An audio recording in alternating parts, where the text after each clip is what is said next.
کہ UAE نے یعنی متحدہ عرب امارات نے پہلا اٹیک کر دیا ایران کے اوپر، لیکن اب UAE کے سورسز سے اس کی تردید آ گئی کہ ہم نے ابھی تک ایران کے اوپر کوئی اٹیک نہیں کیا۔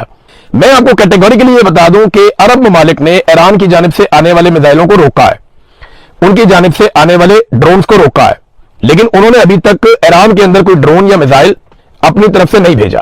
ہاں یہ ضرور ہے کہ ان کی سرزمین سے بے شمار ہتھیار وہاں پہ گئے ہیں، ان کی سرزمین سے جہاز بھی اڑ کے گئے حملہ کرنے کے لیے، ان کی فضائی حدود بھی استعمال ہوئی، ان کی زمین بھی استعمال ہوئی، ان کا جو ہے سمندری رستہ بھی استعمال ہوا، اور اس کی ریٹیلیشن میں ایران نے واپس انہی رستوں پہ انہی جگہوں پہ اٹیک کیا، اور اسی اٹیک سے اب ایک نئی کہانی جنم لے چکی ہے۔ ناظرین، جو رشیا کے وزیر خارجہ ہے نا، انہوں نے مسلمان ملکوں کو آئینہ دکھایا۔ ان کا سٹیٹمنٹ میں آپ کو پڑھ کے سناتا ہوں، آپ کو آئیڈیا ہو جائے گا کہ اس وقت صورتحال کیا ہے۔ دیکھیں، اور روس کیا سوچ رہا ہے اس میں آپ کو ساری خبر مل جائے گی، اور اب یہ عرب ممالک کرنے کیا جا رہے ہیں۔ یاد رکھیے گا یہ لڑائی اب لمبی چلنی ہے، اور اس لڑائی میں باقی ملک بھی نکل آئیں گے۔ جو تجزیہ کار ہیں وہ یہ کہتے ہیں اس لڑائی میں لاکھوں لوگ مارے جا سکتے ہیں، اور اس لڑائی کے اندر خلیجی ممالک بہت بری طرح تباہ ہو جائیں گے، اور ان کی ترقی جو پیسہ سارا فلو جا رہا تھا خلیجی ممالک کی طرف وہ واپس یورپ کی طرف جانا شروع ہو جائے گا۔ مغربی ممالک ترقی کریں گے، خلیجی ممالک لڑیں گے، اور وہاں پہ حالات خراب ہو جائیں گے، وہ نیچے کی طرف جائیں گے، ان کی ڈکلائن ہوگا۔ اب اس میں جو روسی وزیر خارجہ سرگئی لاوروف کا جو سٹیٹمنٹ ہے وہ یہ کہتے ہیں کہ بہت ساری عرب بادشاہتیں عوامی طور پہ کہہ چکی ہیں کہ صورتحال کو فوجی حل کی طرف نہیں دھکیلا جانا چاہیے، یعنی مذاکرات ہونے چاہیے، اور وہ اپنی فضائی حدود استعمال کرنے کی اجازت نہیں دیں گی۔ لیکن جب سب کچھ شروع ہوا تو امریکہ اور اسرائیل کو بار بار کال کرنے کے باوجود کیا آپ نے امریکہ اور اسرائیل کے اقدامات کی مذمت کی؟ یعنی آپ نے کہا کہ آپ کی فضائی حدود استعمال نہیں ہوں گی اور نہیں استعمال آپ کرنے دیں گے، لیکن جب آپ کی فضائی حدود کو امریکہ نے اور اسرائیل نے استعمال کیا تو کیا آپ نے ایک مرتبہ بھی اسرائیل کی اور امریکہ کی مذمت کی؟ یہ رشیا نے سوال اٹھایا۔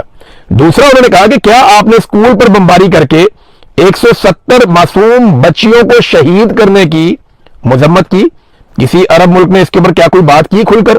انہوں نے کہا کہ مجھے یہ معلوم ہو گیا ہے کہ آپ کے ممالک سیکیورٹی کونسل میں، اقوام متحدہ کی سیکیورٹی کونسل آپ کو پتا ہے، وہاں پہ ایک قرارداد پیش کرنے کا ارادہ رکھتے ہیں جس میں بالکل وہی زبان ہوگی جو آپ نے ابھی استعمال کی ہے، یعنی ایران کی جارحیت کی مذمت آپ کریں گے، لیکن امریکہ اور اسرائیل کے اقدامات کا ایک لفظ بھی نہیں ہوگا۔ یہ ہے وہ معاملہ۔ وہ کہتے ہیں امریکہ اور اسرائیل کی مذمت کیوں نہیں کرتے؟ وہ آپ کی فضائی حدود زبردستی استعمال کر رہے ہیں، آپ کی سمندری حدود زبردستی استعمال کر رہے ہیں، آپ کے علاقوں سے بم مار رہے ہیں ایران کو، آپ اس کی مذمت نہیں کر رہے۔ انہوں نے وہاں پہ قتل عام کر دیا ایران کے اندر، بندے زیادہ تو ایران کے اندر شہید ہو گئے، یعنی 1,500 بندہ شہادت کے قریب پہنچ گئے نمبر۔ وہاں پہ ریفائنریوں کو آگ لگ گئی ہے۔ جو تباہی اس وقت مڈل ایسٹ میں ہوئی یا اسرائیل میں ہوئی وہ 10واں حصہ بھی نہیں ہے جو تباہی امریکہ نے اور اسرائیل نے ایران کے اندر پھیلا دی ہے، 10واں حصہ بھی نہیں ہے۔ انہوں نے بہت تباہی پھیلائی ہے۔ تو ایران کی پسلی ہے کہ وہ صبر سے نہ صرف مار کھا رہا ہے بلکہ وہ لگاتار ریٹیلیشن بھی کر رہا ہے، اور ایران نے وہ بندوبست کر لیا ہے کہ رستے کی ساری رکاوٹیں انہوں نے اب دور کر لی ہیں۔ اب جب ایران مارے گا تو زیادہ نقصان کرنے کی پوزیشن میں ہوگا، کیونکہ ایران نے بہت سارے ریڈار تباہ کر دیے ہیں۔ گزشتہ 24 گھنٹوں میں ایران کے دعوے کے مطابق انہوں نے خطے میں امریکہ کے 4 مزید ریڈار تباہ کر دیے ہیں، اور یہ third anti missile defence system کے جو ہے وہ ریڈار تھے۔ اور دیکھیں جب آپ ریڈار کو ہٹا دیتے ہیں تو پھر جو آپ کا ایئر ڈیفنس سسٹم ہے وہ کمزور پڑ جاتا ہے، وہ ڈائریکشن لیس ہو جاتا ہے، اس کو پتہ نہیں چلتا کہ اب کیا کرنا ہے۔ یہاں پہ ایک میزائل اڑتا ہے بحرین سے، اس کی ویڈیو ہے باقاعدہ، اور بحرین سے ہی اڑتا ہے اور بحرین میں گر جاتا ہے قریبی شہری علاقے میں۔ اب یہ میزائل یہاں سے اڑ کے یہیں پہ گر رہا ہے، اس کا مطلب وہ ڈائریکشن لیس میزائل ہے اور وہ اپنے نشانے کی طرف نہیں گیا۔ ریزن کیا ہے کہ اس سے جڑے ہوئے جو ٹیکنیکل سارے اکوپمنٹ ہے وہ ایران نے بہت حد تک تباہ کیا ہے۔ تو ایران اور ٹارگٹ اچیو کر سکتا ہے، اسرائیل کے اندر بھی، خلیجی ممالک کے اندر بھی، امریکی اڈوں کو تو انہوں نے بہت بری طرح تباہ کیا ہے۔ تو روسی وزیر خارجہ نے کہا کہ آپ اب مذمت کرنے جا رہے ہیں ایران کی سلامتی کونسل میں، لیکن امریکہ اور اسرائیل کے اقدامات کا ایک لفظ بھی آپ کا نہیں ہوگا۔ ہم ایک متحدہ محاذ کی اپیل کرتے ہیں جس کا مقصد اس جنگ کا خاتمہ ہو۔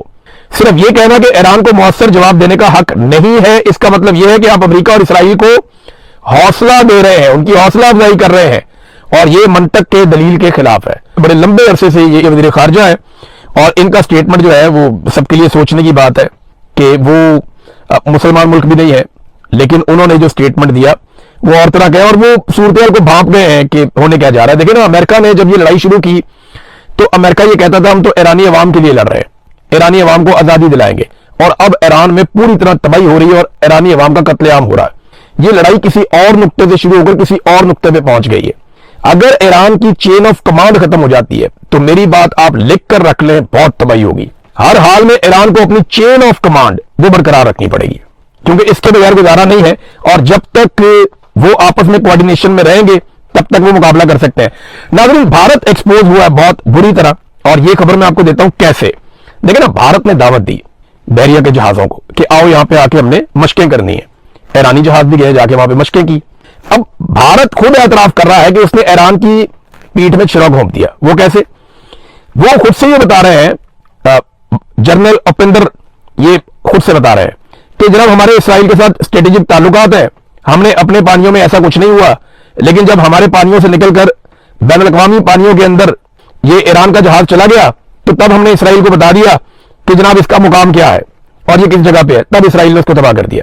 تو ہم نے تو جناب کیونکہ ہمارا تعلقات ہے اسرائیل کے ساتھ, ہم نے ان کو بتا دیا. اور بھائی وہ لڑنے تھوڑی آیا ہوا تھا, وہ تو آپ کا مہمان تھا, اس کو گھر تو واپس جانے دیتے آپ, اس کے بعد اس کے ساتھ جو مرضی کرتا ہے اسرائیل. لیکن بھارت نے یہ بتا دیا کہ وہ اس لڑائی میں ایران کے ساتھ نہیں, پوری طرح سے اسرائیل کے ساتھ کھڑا ہے. دیکھیں, اگر پاکستان اس وقت ایران کے ساتھ لڑتا ہے تو اسرائیل کو بڑی سپورٹ ملے گی. اسرائیل کو اور کچھ نہیں چاہیے کہ پاکستانی فوج ایران کے ساتھ لڑ پڑے. اس سے بہت فائدہ ہوگا اسرائیل کو, بہت زیادہ فائدہ ہوگا. پاکستان میں جرنیلوں کو فائدہ ہو جائے گا, پیسے جیسے بہت زیادہ آ جائیں گے, میزائل ہتھیار آ جائیں گے, بہت ساری چیزیں مل جائیں گی.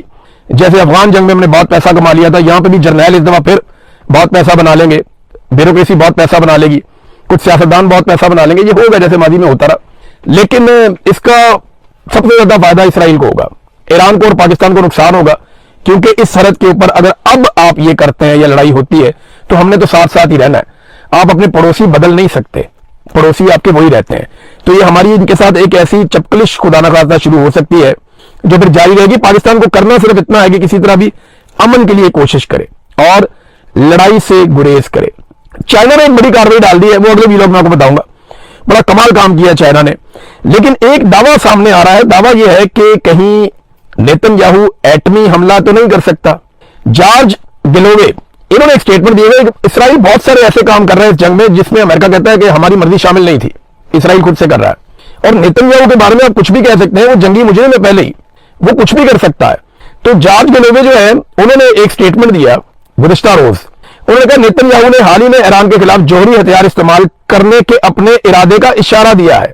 کوئی بھی جوہری طاقت جو وجودی خطرے میں ہو, جیسا کہ اسرائیل اب واضح طور پر ہے, ایسا کرے گی, تاہم یہ دنیا بدل دینے والا لمحہ ہوگا. اب یہ دھماکے ہوں گے, اس کے نتیجے میں تابکاری ہوگی, تو اس کا تو پاکستان کو اور خطے کو بہت نقصان ہوگا, خلیجی ممالک کو بھی نقصان ہوگا. جدھر ہوا جائے گی ادھر تابکاری جائے گی. تو معاملہ اب یہ ہے کہ اگر یہ ایٹمی دھماکہ ہو جاتا ہے خدا نخواستہ, یا معاملہ وہاں تک چلا جاتا ہے, تو ایران کے اگر کوئی دو شہروں پہ, ابھی نجم سیٹھی بھی یہ کہہ رہے تھے اور یہ ڈسکشن ہو رہی ہے کہ دو غیر مقبول شہر ایران کے, وہاں پہ ایٹمی دھماکے کیے جا سکتے ہیں ڈرانے کے لیے, دھمکانے کے لیے, اور اس کے بعد ایک فتح کا اعلان کیا جا سکتا ہے. تو یہ بڑی الارمنگ سچویشن پیدا ہو جائے گی, بہت خوفناک سچویشن بن جائے گی. اس سے پھر دنیا کا نکلنا مشکل ہو جائے گا. یہ دنیا کو ایک عالمی جنگ کی طرف خدا نخواستہ لے کر جا رہے ہیں. اچھا, پاکستان کا میڈیا بڑا انٹرسٹنگ کام کر رہا ہے, عجیب و غریب. پاکستان کا میڈیا نیتن یاہو کے سٹیٹمنٹ دکھا رہا ہے, عمران خان کے نہیں دکھا پاتا, نیتن یاہو کے سٹیٹمنٹ دکھا رہا ہے اور اس کو نارملائز کیا جا رہا ہے. جنرل باجوہ صحافیوں کو ایک دور میں بلا کر کہا کرتے تھے کہ آپ اسرائیل کے بارے میں ڈسکشن کریں اپنے ٹی وی چینل کے اوپر, آپ ان کے سٹیٹمنٹس کو دکھایا کریں, آپ ان کے بارے میں بات کیا کریں, آپ یہ ڈسکشن کھولیں کہ پاکستان کو اسرائیل کو تسلیم کرنا چاہیے یا نہیں کرنا چاہیے. یہ بار بار جنرل باجوہ کہتا تھا. اب ایسا لگتا ہے کہ اسٹیبلشمنٹ کی یہ خواہش پوری ہو رہی ہے اور اس چیز کو کافی حد تک نارملائز کر دیا گیا ہے کہ چلیں نیتن یاہو کے سٹیٹمنٹ پاکستان کے ٹی وی چینل پہ چل رہے ہیں, تصویر بھی چل رہی ہے, لیکن اگر نہیں چل رہا تو عمران خان کا فوٹو اور عمران خان صاحب کا بیان وہ نہیں چل رہا. ہاں, عمران خان کے بارے میں ایک اور کارروائی ضرور ڈالی گئی ہے. ایک آرٹیفیشل انٹیلیجنس سے ایک ویڈیو بنائی گئی عمران خان صاحب کی, اس کی آڈیو بھی جعلی ہے, ویڈیو بھی جعلی ہے, اور آگے سے کچھ ویڈیو کا حصہ جو ہے وہ اصلی بھی ہے. تو ایک ویڈیو بنا کے ڈال دی گئی, اس کو ٹاؤٹس بہت سارے بےمان اور فراڈ قسم کے لوگ, نون لیگ کے درباری, وہ اس کو شیئر کر رہے ہیں اور بےمانی کر رہے ہیں کہ جناب یہ دیکھو عمران خان نے کہا تھا کہ جنگ ہوگی تو پیٹرول $400 فی بیرل پہ چلا جائے گا اور یہ ہو جائے گا وہ ہو جائے گا. اب اس طرح کی باتیں اس میں چلا رہے, حالانکہ عمران خان نے ایسی کوئی بات نہیں کی تھی. اور جو حصہ اس کا ٹھیک ہے, اس میں صرف عمران خان نے اتنا کہا تھا کہ یہ کورونا کی وبا جو ہے, اس میں اگر کنٹرول نہ کیا, یہ چیزیں نہ کی تو اس کے نقصانات ہو سکتے ہیں. وہ اس سے بچنے کی باتیں کر رہے تھے. لیکن یہاں پہ انفرادیوں نے ایک آرٹیفیشل ویڈیو بنا کر اس کو لگا دیا اور اس پہ پروپیگنڈا کر رہے ہیں. آپ اندازہ کریں کہ جس وقت دنیا میں لڑائی لگی ہوئی ہے,